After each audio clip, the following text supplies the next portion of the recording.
Si mes calculs sont exacts, lorsque ce petit bolide atteindra 88 miles à l'heure, attends-toi à voir quelque chose qui décoiffe. À l'heure du goûter, on écoute le Magal West sur Westrack Radio. Interview, rubrique, micro-trottoir et musique sur Westrack. Nom de Zeus! Bonsoir à toutes et bonsoir à tous, bienvenue dans le Magal West, votre rendez-vous quotidien d'infos, de culture et de découvertes musicales. On est ensemble jusqu'à 18h avec un programme bien chargé aujourd'hui. Au sommaire, la météo pour ce soir et demain, l'agenda culturel avec les événements à ne pas manquer cette semaine, notre partenariat Ferrarock du jour avec Common Insight. On vous fait découvrir le nouvel album. Dans les actus locales, on parlera du SEM on Fest, 5 jours de fête et de musique qui arrive au Havre. On recevra aussi Justine qui va nous parler de l'exposition Pareidolia et de son univers intrigant. Et enfin, gros focus sur la chronique ciné et série avec Justine qui revient sur la polémique autour de Blanche-Neige, une sortie qui fait beaucoup parler. Installez-vous donc bien tranquillement, on lance cette heure ensemble avec aussi de la musique et pour commencer, la météo. Encore quelques minutes de lumière en plus sur notre journée. Aujourd'hui, le soleil nous accompagne jusqu'à 19h13. On gagne donc 3 minutes de soleil par rapport à hier. Ça sent doucement le printemps. Cet après-midi, actuellement, une belle carte postale météo, un grand soleil, pas de nuages à l'horizon. La température va monter jusqu'à 13 degrés avec un léger vent de 15 km/h venu du sud-est, de quoi profiter d'un peu de douceur. Ce soir, même scénario, un ciel dégagé et un mercure qui reste doux à 14 degrés. On notera un petit vent d'est-sud-est à 15 km/h, parfait pour une balade en bord de mer. Demain, le ciel sera à nouveau dégagé, le soleil sera bien présent avec 8 degrés au réveil. Attention, la température ressentie sera un peu plus fraîche, autour de 5 degrés. Un vent léger de 15 km/h venu du sud-est et un taux d'humidité de 88%. L'après-midi, rebelote, grand soleil et 13 degrés attendus au plus chaud de la journée, toujours accompagné d'un vent doux et stable à 15 km/h. Et pour la soirée, le temps reste au beau fixe, 14 degrés au thermomètre, un petit vent est-sud-est qui souffle légèrement, bref, une météo idéale pour profiter de la soirée en extérieur. Profitez bien du soleil pour cette journée. Nous, on se retrouve avec le Flash Info, accompagné par Margot. Les infos locales sur Westrack. Le Flash. Bonjour, voici les actualités locales de ce mercredi 19 mars 2025 au Havre. Le Havre, 5 jours de fête et de musique avec la 6e édition du SEM on Fest. Le premier week-end du printemps est synonyme pour les équipes du SEM de festivités et de partage autour de l'amour et de la musique. Un rendez-vous convivial ouvert à tous, mélomanes comme simples curieux. Du 26 au 30 mars se tiendra donc la 6e édition de SEM on Fest. 5 jours de festival célébrant les jeunes et les moins jeunes autour de la scène locale, entrée libre. Le Havre, les multiples facettes d'Anita Conti dans une exposition à LH Sport Center. Le parcours fascinant d'Anita Conti, première femme océanographe française, est retracé dans une exposition à voir samedi 22 mars et dimanche 27 avril à LH Sport Center. Accès libre et gratuit. Aire de camping-car au Havre et sa région, les conditions d'accueil changent, ce qu'il faut savoir. Gratuite, accessible 24/24, équipée, les aires de stationnement du Havre, de Saint-Romain de Colbosc, de Saint-Jouin de Bruneval et d'Étretat sont à un bon plan pour les camping-caristes, mais plus pour longtemps. La communauté urbaine reprend la main, installation de barrières d'accès, bornes d'eau et d'électricité payantes. Pour 24 heures de stationnement, il faudra débourser entre 13 et 16 euros. À Rogerville, près du Havre, de l'hypnose pour la bonne cause grâce aux motards. Le vendredi 28 mars, l'association Crazy Teams of Bikers propose un spectacle d'hypnose prenant place à la salle des fêtes de Rogerville au profit de l'association Rêve. Tarif 12 euros pour la prévente, 10 euros pour les enfants de moins de 12 ans. Ouverture des portes et billetterie sur place à partir de 19h30. À Fécamp, 4 artistes au féminin exposent à la Grand Voile, militante d'un monde pacifié. Le collectif Échelle est l'invité de l'Union artistique de Fécamp et du Pays de Caux à la Grand Voile. Exposition à découvrir jusqu'au dimanche 30 mars, 3 rue du Président Coty à Fécamp. Les vendredis et samedis, c'est ouvert de 15h à 19h et les dimanches de 10h30 à 18h.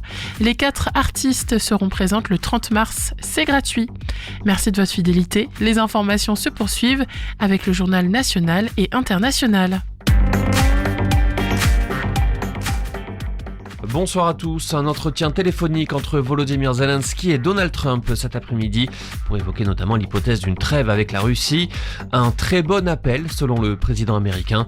Un échange téléphonique alors que la Russie et l'Ukraine ont procédé aujourd'hui à un échange de prisonniers. 175 prisonniers de guerre de chaque camp. Le ministère russe de la Défense assure avoir également libéré 22 prisonniers ukrainiens gravement blessés. Un geste de bonne volonté selon les autorités russes. Emmanuel Macron déplore un retour en arrière dramatique après les bombardements israéliens sur la bande de Gaza. Le chef de l'État demande à ce que les hostilités cessent immédiatement et que les négociations reprennent. Selon le ministère de la Santé gazaoui, les nouvelles frappes ont fait 970 morts. Le Hamas assure rester ouvert aux négociations tout en exigeant le respect de l'accord de trêve. Par ailleurs, un agent des Nations Unies a été tué à Gaza. La faute à un engin explosif. La CFDT participera bien au conclave sur les retraites demain, malgré le refus de François Bayrou de revenir à un âge de départ de 62 ans. La secrétaire générale du syndicat, Marie-Lise Léon, veut redéfinir ce conclave avec des nouvelles règles et des nouveaux sujets sur la table. Un conclave qui pourrait être de moins en moins rempli. La CGT réfléchit à claquer la porte.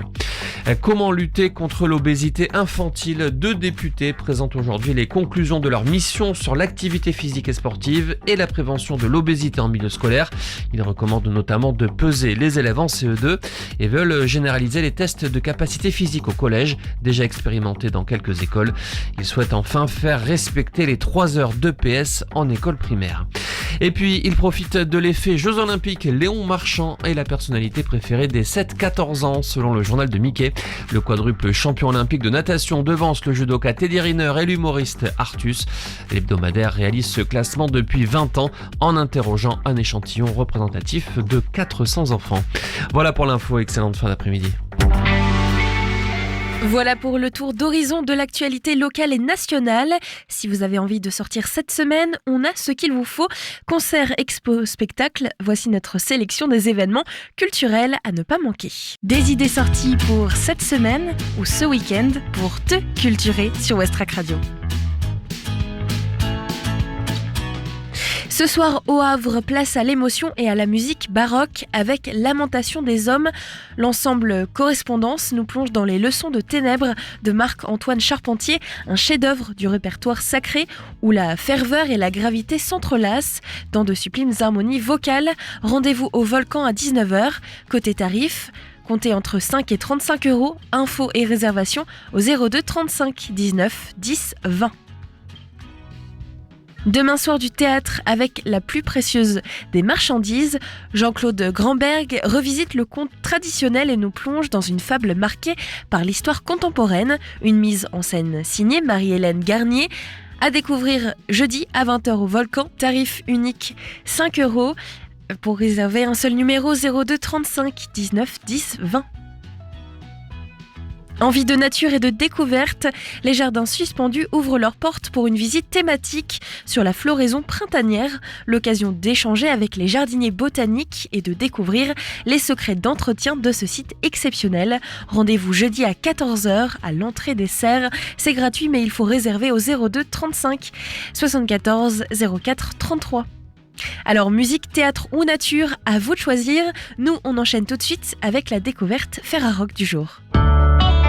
Westrack et la Fédération des radios associatives Musiques Actuelles, la Ferrarock, vous partagent la découverte musicale du jour.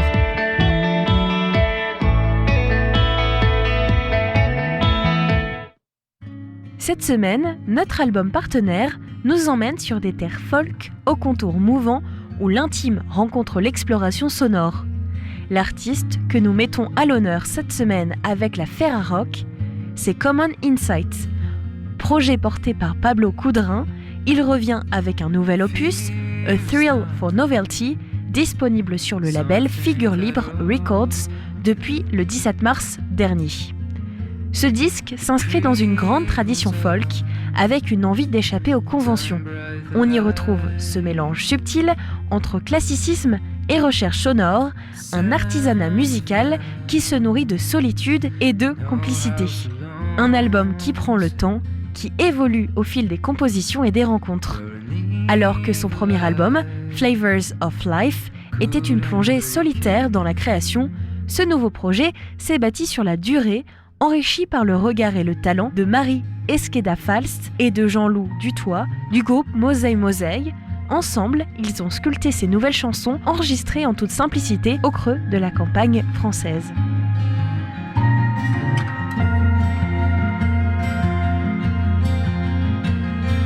Why should I think that you're old? Youth relies on stories untold, but not to nonsense, and not to your name, your ways and means were on your own. A silence has grown into your home. Your lights will guide me when I'm lost. Should I sit still so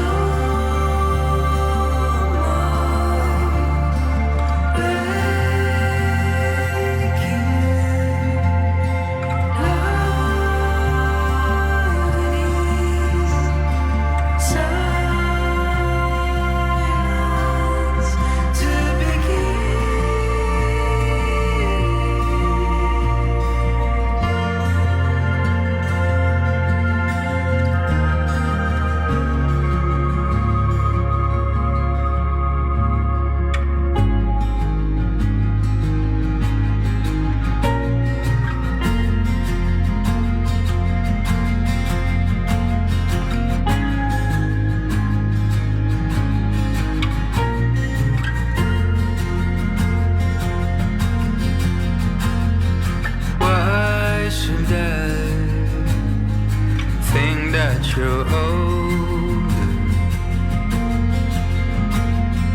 Youth relies on stories untold, and not to nonsense, and not to your name, your ways and means were on your own. A silence has grown into your home. Your lights will guide me when I'm lost. Should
A Thrill for Novelty, ce sont 7 morceaux qui tissent un univers où l'émotion prime, où chaque note résonne avec justesse.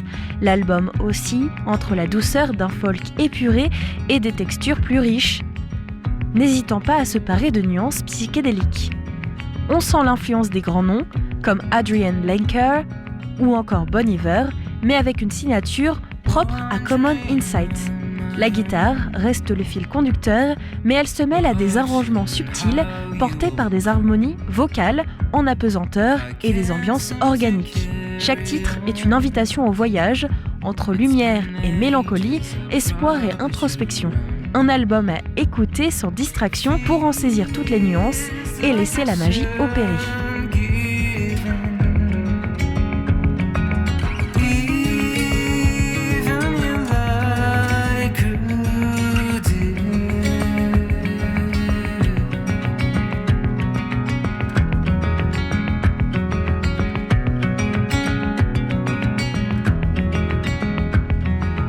Warming summer nights, bright and fire-bending flies.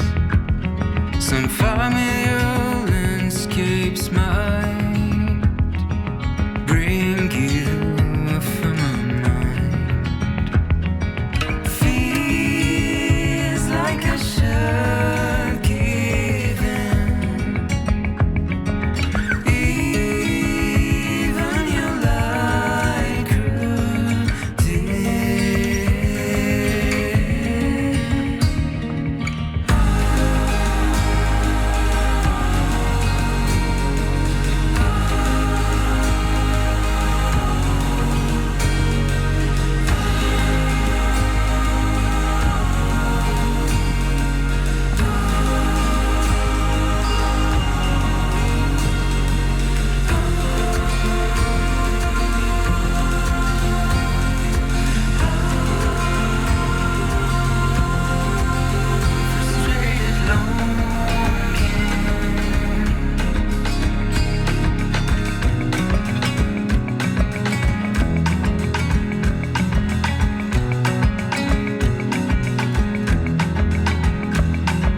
Welcome by another light.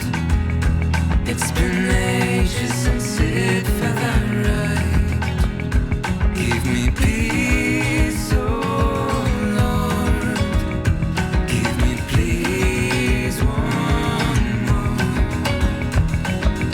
Feels like I should give in. Even your light grew dim.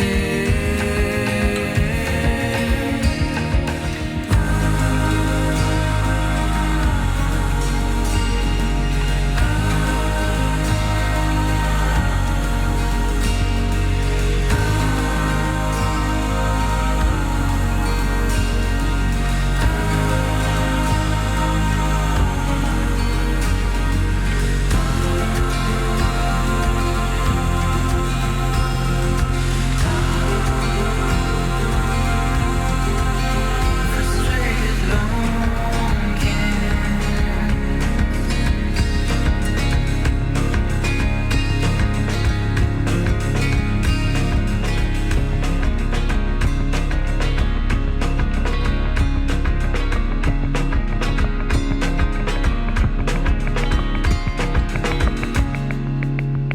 Avec A Thrill for Novelty, Common Insight nous offre un album qui impressionne par sa finesse et sa sincérité. En 7 titres, il nous plonge dans un monde où la beauté brute des mélodies se mêle à la richesse des arrangements, une musique qui apaise, qui questionne, qui touche en plein cœur.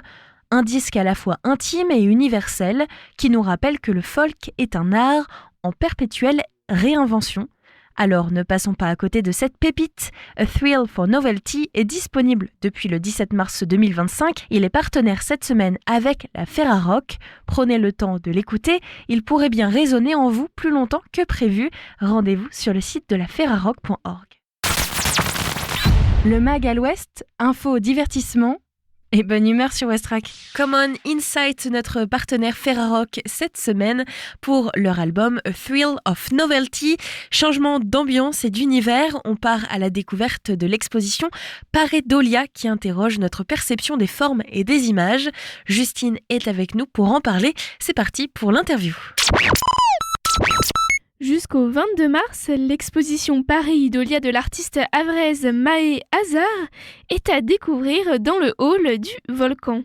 C'est à l'occasion d'une visite de l'exposition que Maë Hazard s'est prêtée au micro pour répondre à mes questions. Salut Maë, on est actuellement au Volcan pour ton exposition.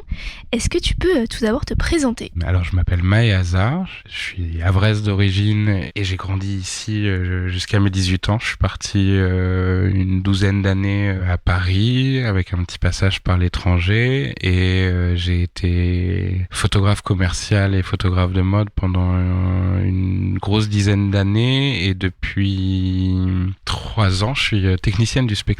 Je travaille au Volcan. Camille, la directrice, a eu la gentillesse et le grand goût évidemment de m'inviter à présenter mon travail. Et voilà, je suis résidente au lieu, qui est un tiers-lieu artistique et atelier d'artistes à Danton, avec une dizaine d'autres personnes. Depuis 2020, ma production photographique a arrêté d'être commerciale et a pris un tournant plus artistique. Je fais plus des photos pour vendre ce qu'il y a dedans. J'essaie de faire des photos pour raconter ce que j'ai dans la tête, parfois. Comment est née cette exposition qui est actuellement au Volcan ? Pareidolia, c'est né en 2020. C'est la même période que ce que j'évoquais là. Et effectivement, c'est un projet qui arrive tôt dans ce changement artistique et créatif. Et en même temps, elle aura pris 3 ans de plus à prendre sa forme actuelle et à devenir l'exposition qu'elle est là. En 2020, je développe pendant le confinement une série de 3 pellicules avec un peu les moyens du bord. J'avais pas la maîtrise de toute ma chimie et de tout mon process, mais j'arrive au bout de mon développement, je regarde mes images, j'ai 3 pellicules développées correctement avec des images dessus. J'avais pas de scanner encore à cette époque, je me suis équipé depuis, donc avec une application sur mon téléphone, j'avais fait quelques scans provisoires des images et puis j'avais rangé mes bandes dans ma spire et je les ai oubliées. Pendant 3-4 mois, j'ai déménagé, changé de maison, j'avais de nouveau quelques pellicules à développer et du coup j'ai ressorti ma spire pour la découvrir remplie de moisissures. J'avais une belle boule blanche de moisissures qui débordait de ma spire et donc sur le conseil d'un ami, je l'ai juste lavé avec un peu d'eau et de savon. Puis j'ai découvert du coup les images ou en tout cas ce qu'il en restait mangé par effectivement cette mousse de moisissures. Et entre-temps, j'avais acheté un scanner, donc après nettoyage de ces pellicules, je les ai scannés et j'ai découvert ce qu'est en tout cas la toute première série de cette exposition. Et assez rapidement, au vu de ces premières images, en fait, est ressortie la question de savoir s'il restait des images ou pas. Ma première recherche, ça a été principalement d'essayer d'y retrouver des images, les images restantes, et puis en même temps de me rendre compte que dans le restant de gélatine plus ou moins abîmée des bandes, je voyais des formes déjà qui se dessinaient un petit peu. Cette série, elle s'est appelée longtemps Les Grands Visages parce que c'est surtout ça. Assez rapidement, j'ai commencé à voir des formes et à voir des visages dans les restants d'images sur les bandes. Ça m'a pris longtemps de repartir sur ce projet et de continuer ce projet parce que j'avais perdu ces premières bandes d'images et les images dessus et donc ça me mettait dans une réflexion un peu particulière de devoir de nouveau perdre des images ou en tout cas abîmer des bandes. Il a fallu 3 ans avant que je me remette à faire moisir des bandes. Et alors comment tu as choisi les photos que tu exposes aujourd'hui ? Le choix, c'est un grand sujet chez moi. Les premiers choix, ils se font toujours facilement. Dans des séries, arriver à retirer les images qui nous plaisent moins, arriver à retirer les images qui sont moins réussies, qui sont moins percutantes, c'est toujours la partie la plus facile. Et puis on arrive toujours dans ce moment un petit peu compliqué où il n'y a plus que des images qu'on aime bien. Depuis toujours avec la création, j'essaie de partir dans mes projets et dans les différentes étapes de ces projets avec quelques contraintes pour fermer un petit peu la voie, parce que sinon on peut rapidement faire tout et n'importe quoi pendant très longtemps. Et c'est bien, c'est c'est de l'expérimentation, mais si tu veux avancer un projet, faut fermer des portes un petit peu. Au final, une des portes qui s'est le plus rapidement fermée, ça a été le fait de ne plus aller chercher de figuralisme dans les images, quoi. En fait, je vais plus chercher les restants des images sur mes pellicules, je vais chercher les nouvelles images qui sont créées avec la moisissure. Un autre moyen de choix, ça a été des questions de résolution. Je suis pointilleux sur mes rendus un peu, j'aime bien les images piquées. Je voulais avoir des images qui au moment d'un tirage et surtout avec un tirage agrandi qui soit le plus lisible possible. Le médium est déjà abstrait dans certaines de ses formes. Je voulais pas juste que ça se perde dans un flou artistique. Je voulais qu'on voit un petit peu les formes des choses et qu'on puisse reconnaître des choses facilement. Le nom de l'exposition, c'est pareidolia. Est-ce que tu peux nous dire ce que c'est la pareidolie ? Alors la pareidolie, c'est le nom qui a été donné par les psychanalystes et psychiatres à cette fonction merveilleuse du cerveau qui est de reconnaître des formes qui lui sont connues et principalement de voir des formes humaines dans des motifs abstraits. Lors de la présentation de l'exposition, chacun a pu laisser libre cours à son imagination pour décrire ce qu'il pouvait observer sur les différentes photographies. C'est des images qui vont vous demander de vous raconter les histoires à vous-même. Et par ailleurs, si vous voulez me les raconter à moi, ça m'intéresse aussi parce que c'est un petit peu tout le principe de ça, c'est que la pareidolie, c'est la force du cerveau à voir des images qu'elle reconnaît, principalement des visages, mais des formes en général. C'est ce qui nous fait voir des animaux dans les nuages, un visage dans un tronc d'arbre, Jésus sur un pancake, la pareidolie. En visage, je vois une sorte de masque vénitien, moi, ici. Avec Et oui, complètement. Je suis d'accord. Je l'avais vu aussi, celui-là. Je crois qu'il y en a un autre d'ailleurs, un profil de poisson comme ça un peu. Celui-là, il est effrayant. Moi j'appelle le Horla, celui-là. Ah ouais, pas mal. Mais donc effectivement, le Rayurix avec un peu la mâchoire. Oui. Moi, celui-là, il m'a travaillé longtemps, c'est une de celles que j'aime beaucoup. Je vois un front ici, un nez, des lèvres, un menton, et du coup l'arrière de la tête, comme un peu une iroquoise. Et effectivement un cerveau à la place où il devrait être.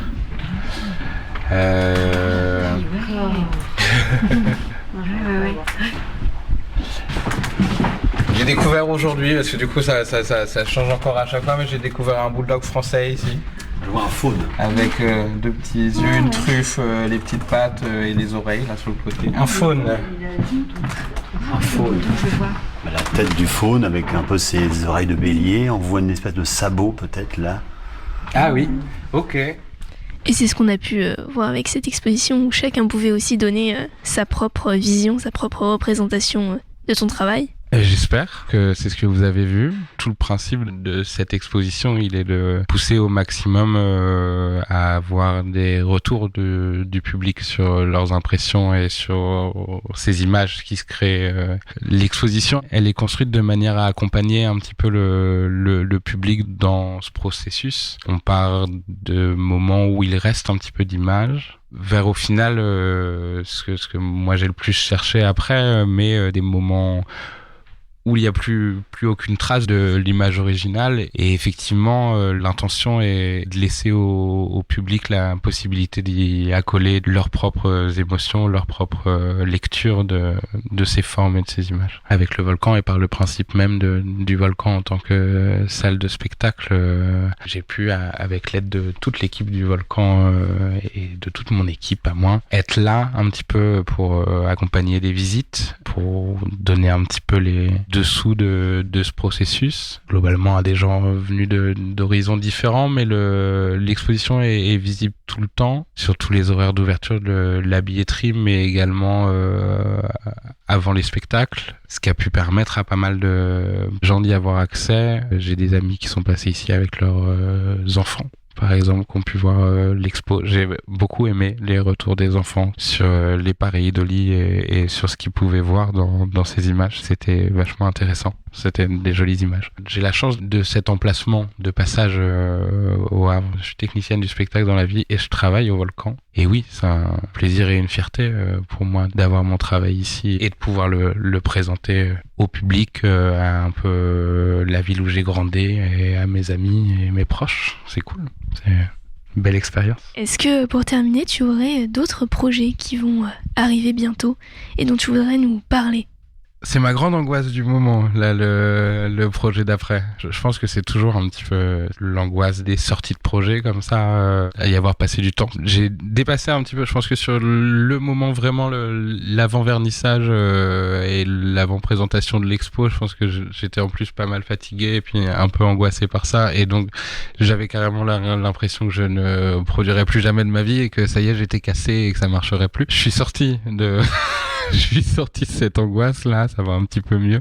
Mais non, j'ai pas encore particulièrement de projet. L'exposition, elle, va continuer son chemin avec un petit peu de chance vers Marseille. C'est encore un projet en cours et en discussion, mais en tout cas voilà, Pareidolia suit son cours. Pareidolia continue d'ailleurs. Je continue de produire du matériel et ça deviendra peut-être autre chose un jour. On verra bien ce que ce sera. Merci Maë d'avoir répondu à mes questions. Avec grand plaisir. Merci à Maë d'avoir répondu à mes questions. Vous avez jusqu'au 22 mars pour découvrir son exposition photographique dans le hall du Volcan. C'était Justine pour Westrack Radio. Merci Justine pour cette plongée dans cette exposition à retrouver jusqu'au 22 mars. Et on reste ensemble sur Westrack pour parler cinéma et séries avec une polémique autour de la nouvelle sortie, la nouvelle adaptation de Blanche-Neige par Disney. Déjà avant son annonce et puis cette sortie aujourd'hui. Justine nous explique pourquoi cette version fait tant débat dans un instant, juste après 2 titres sur Westrack. Bric Argent avec un peu de charme et Bambino et son titre Tazidert. Juste après, on se retrouve pour la chronique ciné et série.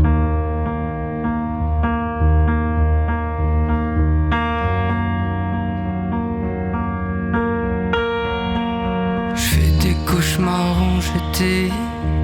J'ai peur de m'échapper. Dans ma tête j'ai envie. Je le fais jamais. Paraît qu'il fait noir. Comment tu veux que je le sache? J'ai du monde dans ma vie, jamais assez d'espace. Je trie les vies un peu toxiques, un peu de larmes.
Prêt à faire un pas vers toi.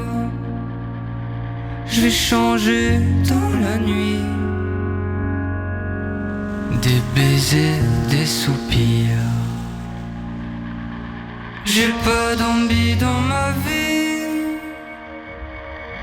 J'ai tellement rien à t'offrir.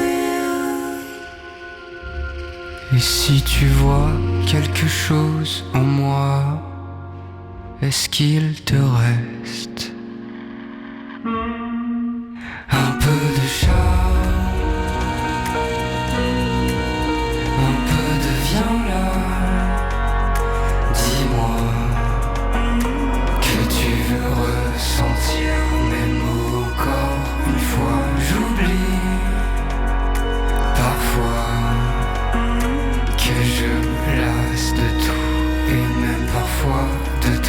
Viens là, dis-moi que tu veux ressentir mes mots encore une fois.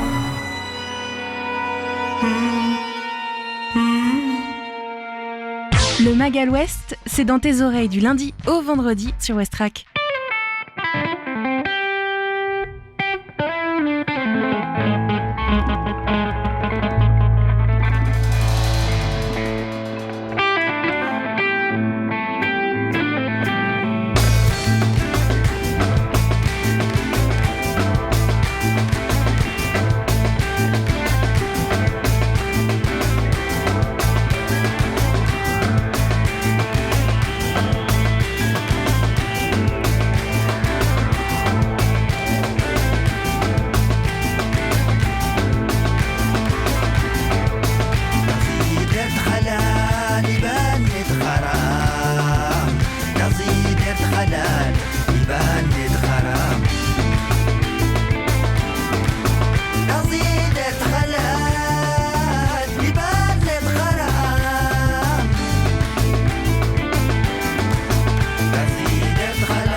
Watt et Millie Bobby Brown à l'affiche cette semaine d'un film The Electric State, à la fois un film de science-fiction mais aussi d'aventure de 2h08. Justine nous en parle dans un instant. Et puis la sortie très attendue de Blanche-Neige, un film qui fait pourtant polémique.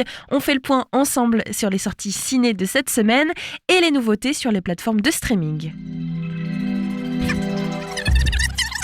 Ça marche à l'électricité, mais il faut une réaction nucléaire pour générer les 2,21 gigawatts d'électricité. 2,21 gigawatts 2,21 gigawatts Mon Dieu Monsieur Pignon, votre prénom à vous c'est François, c'est juste?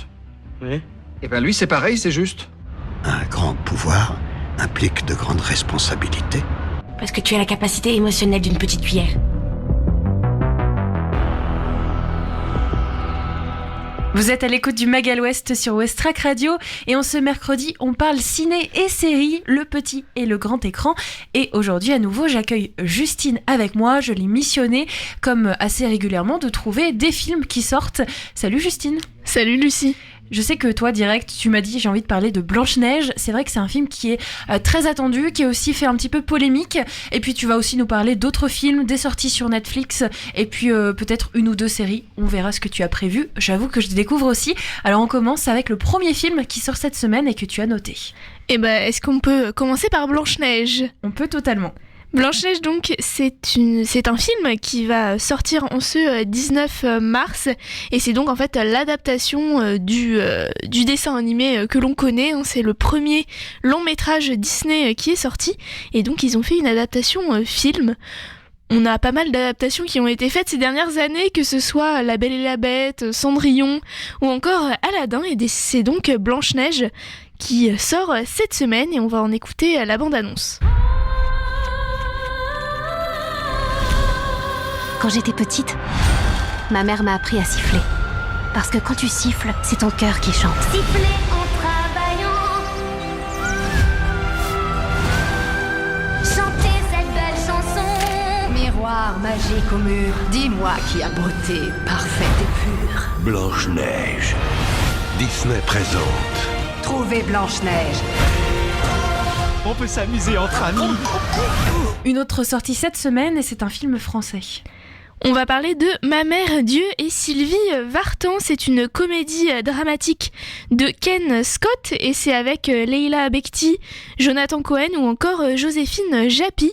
Donc on est sur une très belle affiche et en fait ce film c'est l'adaptation du roman du même nom de Roland Pérez et c'est l'histoire d'une mère qui en 1963 va accoucher de son petit Roland et en fait ce dernier naît avec un pied beau et donc qui va l'empêcher de marcher et donc c'est le combat d'une mère pour que son fils puisse marcher normalement et vivre normalement. Et on va en écouter un extrait avec la bande-annonce. Un Britannique a très justement écrit que puisque Dieu ne pouvait être partout, Est-ce que vous pouvez prévenir mon mari que je pars accoucher? Pars à l'hôpital. il a donc dû inventer les mères. Je peux le voir. Il a un pied beau. Et l'autre, il est pas beau. C'est une malformation.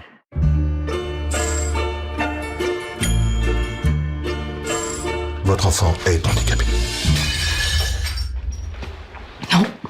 Et après, la France, on part à New York et surtout du côté de la mafia avec un film qui sort cette semaine. Et oui Lucie, on va parler de The Alto Nights. C'est un biopic donc qui sort en ce mercredi de Barry Levinson et c'est avec Robert De Niro notamment comme acteur.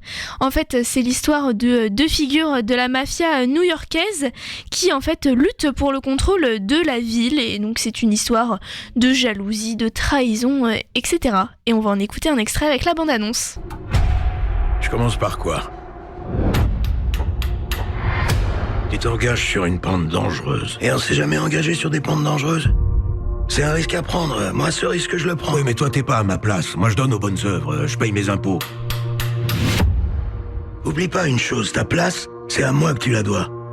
C'est moi qui t'ai mis là. Monsieur le citoyen modèle. Tu veux être comme eux. Mais t'es pas comme eux. Ils sont à la tête du pays. C'est des gros bonnets. On fera jamais le poids.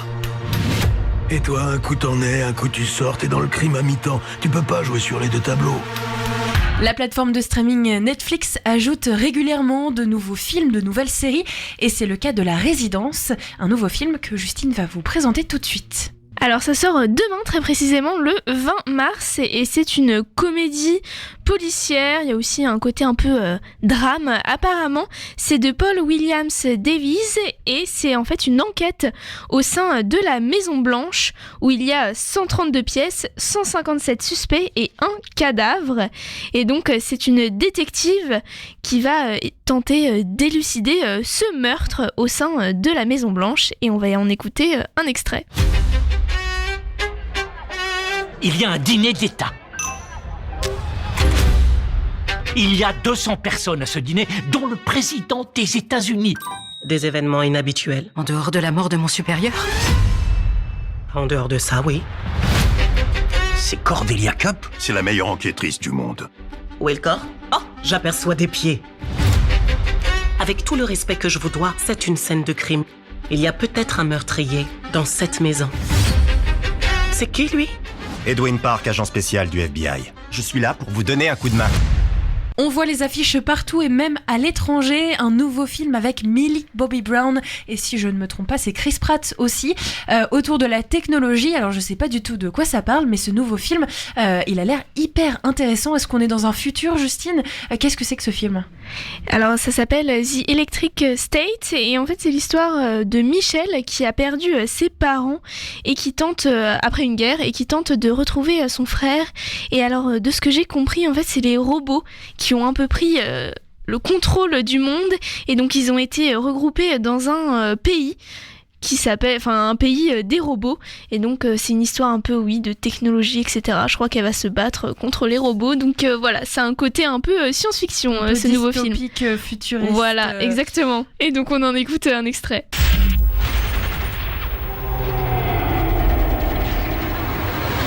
L'insurrection des robots a été violente. On se replie.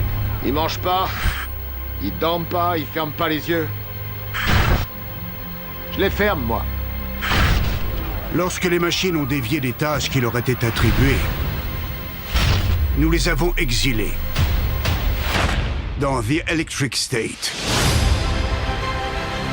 Un territoire sécurisé de 250 000 km². Tu nous le disais, Justine, en début de chronique, Blanche-Neige sort aujourd'hui au cinéma. C'est un film qui fait déjà polémique depuis de nombreuses années, depuis son annonce, après le tournage évidemment, le choix de l'actrice en particulier. Tu vas nous donner des précisions. C'est un peu dans la continuité des live-action dont tu nous parlais tout à l'heure. Il y a eu La Petite Sirène, ça a fait polémique par le fait que ce soit une femme noire, une actrice noire qui représente la Petite Sirène, qui est normalement Ariel avec les cheveux roux. La Blanche-Neige n'est pas blanche comme la neige. Et oui, c'est l'actrice Rachel Ziegler qui joue le rôle de Blanche-Neige, et elle est issue d'une famille, d'une mère colombienne et d'un père polonais. Et donc quand a été annoncé que c'était elle qui allait incarner Blanche-Neige, et beaucoup de fans du dessin animé se sont un peu rebellés, comme quoi elle n'était pas suffisamment blanche de peau pour jouer ce rôle. On avait déjà vu ça donc avec La Petite Sirène également, et donc c'est de retour avec ce film Blanche-Neige. Les critiques, elles sont aussi dues au fait qu'il n'y a pas de 7 nains réels, dans le sens où c'est pas des acteurs qui vont les jouer, c'est des animations en fait avec les ordinateurs qui ont été créés pour les 7 nains, et donc ça avait aussi fait polémique, parce qu'on connaît plusieurs acteurs nains à Hollywood, et beaucoup avaient critiqué en fait ce choix de Disney de ne pas les caster pour incarner les nains de Blanche-Neige. Donc on peut voir que ce film il fait pas mal polémique, que ce soit pour ces acteurs ou que ce soit pour les 7 nains. D'ailleurs ça a été retiré du titre, on dit Blanche-Neige et pas Blanche-Neige et les 7 nains comme le dessin animé originel. Et on peut comprendre aussi ce choix de l'actrice, parce qu'en effet Blanche-Neige c'est un film qu'on imagine beaucoup chantant comme dans le dessin animé, et Rachel Zegler a pourtant bien prouvé qu'elle pouvait chanter et jouer la comédie en même temps, donc ça justifie totalement ce choix. Complètement, et en plus le Disney tente d'être un peu moderne, On peut voir que l'actrice elle avait dénoncé le côté un peu chevalier qui harcèle avec le prince de base de Blanche-Neige, et elle avait dit que dans ce film-là, ça allait pas du tout être le cas. Et donc on a été sur une version un peu plus moderne, et c'est pareil, ça avait été énormément critiqué. C'est vrai que ça fait aussi polémique, et c'est remis en question, cette question du baiser dans le conte de Blanche-Neige qu'on connaît tous. Elle est réveillée par un baiser magique et donc pas vraiment consentante. J'ai hâte de voir d'ailleurs cette scène. Est-ce qu'elle sera transformée? Est-ce que ce sera un baiser sur la joue ou quelque chose de différent? Je pense que ça risque d'être une princesse assez forte de caractère. J'aime beaucoup voir les adaptations films de Disney, je trouve ça toujours intéressant de voir la place de la modernité par rapport aux anciens dessins animés. Donc ouais, j'ai hâte d'aller le voir pour voir ce que ça donne. Et tu l'avais vu, La Petite Sirène? Oui, je l'ai vu. Et qu'est-ce que tu en as pensé? Moi j'ai beaucoup aimé ce film. J'aime souvent beaucoup les adaptations en fait films. Je trouve que ça apporte quelque chose d'autre. Je suis pas focus sur le fait que là c'est pas comme dans le Disney, etc. Je suis beaucoup plus ouverte. Donc c'est vrai que je trouve que c'est toujours sympa de voir comment ça a été perçu aujourd'hui dans les années 2000. Merci beaucoup Justine pour cette sélection. On a hâte donc de voir notamment Blanche-Neige, mais aussi les autres. On se retrouvera mercredi prochain pour faire la suite des sorties. Mais avant, je voulais faire un petit point parce que je sais que tu as été voir un film dont on a déjà parlé sur l'antenne, on l'a annoncé. Ce film, c'est 5 septembre. Moi, j'ai pas été le voir, mais j'avoue qu'il m'intrigue beaucoup. Ce film qui retrace donc un attentat qui s'est déroulé, une prise d'otage qui s'est déroulée dans le village des Jeux Olympiques et qui a été retransmis à la télé. On parlait tout à l'heure de polémique, et là c'est vraiment une polémique au niveau des médias, justement la question de est-ce qu'on va jusqu'à montrer une prise d'otage ou pas, jusqu'où s'arrête l'information. Justine, toi comment tu as vécu ce film? Alors c'est un film que je voulais beaucoup voir, je suis très intéressée par les médias en règle générale, j'aimerais bien me tourner là-dedans par la suite, donc c'est vrai que j'aimais beaucoup en fait voir la perception des médias même à l'époque entre guillemets, puisque l'attentat c'est dans les années 70 je crois, et donc ça s'est passé à Munich pendant les Jeux Olympiques, et c'est la prise d'otage, et en fait on peut se plonger avec ce film dans tout le déroulé de cette journée qui a été assez particulière, puisque la prise d'otage elle commence assez tôt dans la journée, et en parallèle il y a les épreuves qui continuent, et donc on peut voir un peu cette diversité entre le fait de vouloir à la fois diffuser le sport et en même temps il y a un événement gravissime qui se passe, on veut être les premiers sur le coup. On peut voir comment en fait même des journalistes en fait se sont déguisés en athlètes pour pouvoir rentrer dans le village olympique, parce que les journalistes étaient interdits à cause de cette prise d'otage.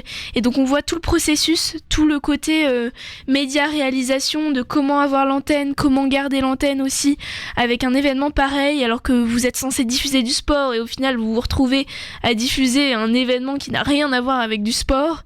Donc oui, c'était très intéressant en fait de voir ce monde de l'intérieur, de comment ça a été perçu et de comment en fait ont vécu les journalistes ce moment. Donc cette prise d'otage, c'était le 5 et 6 septembre 1972, tu le disais, à Munich. Justement, cette question que tu te posais sur la perception des médias à l'époque et aussi le sensationnalisme, parce que je pense que c'est aussi une question qui revient beaucoup aujourd'hui, la question de où est-ce qu'on s'arrête dans l'information.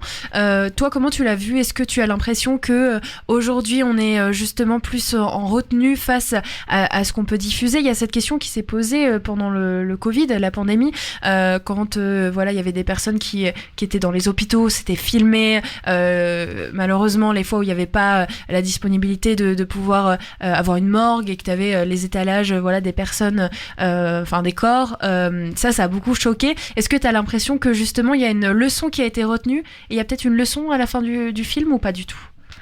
En fait, le film pose une question qui est assez importante. Alors, je ne sais pas si vous connaissez l'événement, mais en fait, il a été annoncé que les otages étaient sauvés. Les médias ont diffusé le fait que les athlètes ont été sauvés, et en fait, ils ont été tous tués. D'accord. Donc, ils ont diffusé une mauvaise information, et ils ont dû se rattraper en fait par la suite. Ils ont tellement été dans l'engrenage du moment de faut annoncer quelque chose d'extraordinaire, ils sont sauvés, tout va bien, qu'en fait ils se sont trompés d'information, ils n'ont pas vérifié leur information. Et donc en fait ça pose surtout cette question-là de qu'il faut vérifier en fait énormément ces données avant de les diffuser, que là ils se sont trompés, ils ont fait espérer à des familles que tout allait bien, alors qu'au final pas du tout, ils ont tous été tués. Donc c'est vrai que c'est assez dramatique, et on voit vraiment ce conflit en fait entre plusieurs personnes qui travaillent pour ce média, qui n'ont pas du tout le même avis. Il y en a qui disent oui, il faut diffuser l'info, d'autres non, et en fait on se rend compte que ils auraient dû écouter l'un plutôt que l'autre, et qui se sont complètement trompés. Donc c'est plutôt ça en fait, je trouve que la leçon du film c'est plutôt vérifier ces infos avant de les diffuser, que vraiment montrer un événement dramatique. On peut le voir, même s'ils ont diffusé des images, au final ils n'avaient pas une très bonne vue pour diffuser ce qui se passait. Mais oui, je trouve que c'est plutôt sur la désinformation en fait que ce film est très important. Ce qui est toujours un sujet d'actualité. Ah oui, complètement. L'information, ça arrive encore malheureusement que des journalistes se trompent à l'antenne en direct, que ce soit en France ou à l'étranger. Et c'est d'autant plus important avec la situation géopolitique qui change, qui fluctue, etc. Donc on vous conseille vraiment d'aller voir ce film, enfin de le regarder à la maison si vous le pouvez. Peut-être qu'il est déjà disponible sur certaines plateformes. N'hésitez pas à vous renseigner. Il s'appelle 5 septembre et il est sorti il y a un petit peu plus d'un mois. C'est ça ? Oui, c'est ça. Il y a une crise au village olympique et des otages seraient impliqués. Le monde entier regarde. Prêt ? Caméra 1. Lance. Bonjour à tous, ici Jim McKay. Je m'adresse à vous en direct du village olympique de Munich en RFA. On a quoi aujourd'hui? On commence avec le volley. Il y a aussi la boxe. Bien, c'est l'Amérique contre Cuba. T'es sûr que tu veux parler de politique? Je parle pas de politique, je parle d'émotion. Et coupé. Bon boulot tout le monde.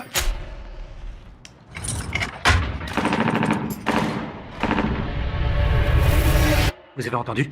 Vous avez entendu ces coups de feu?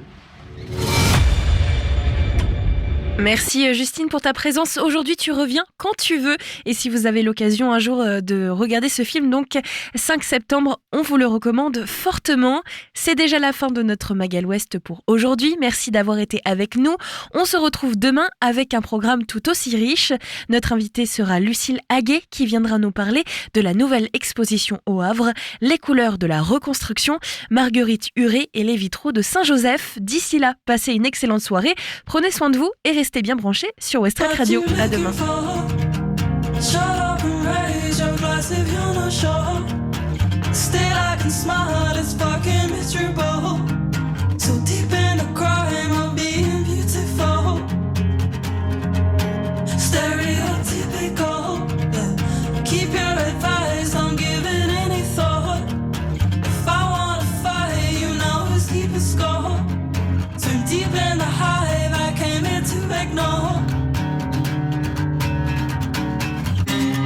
Keep going.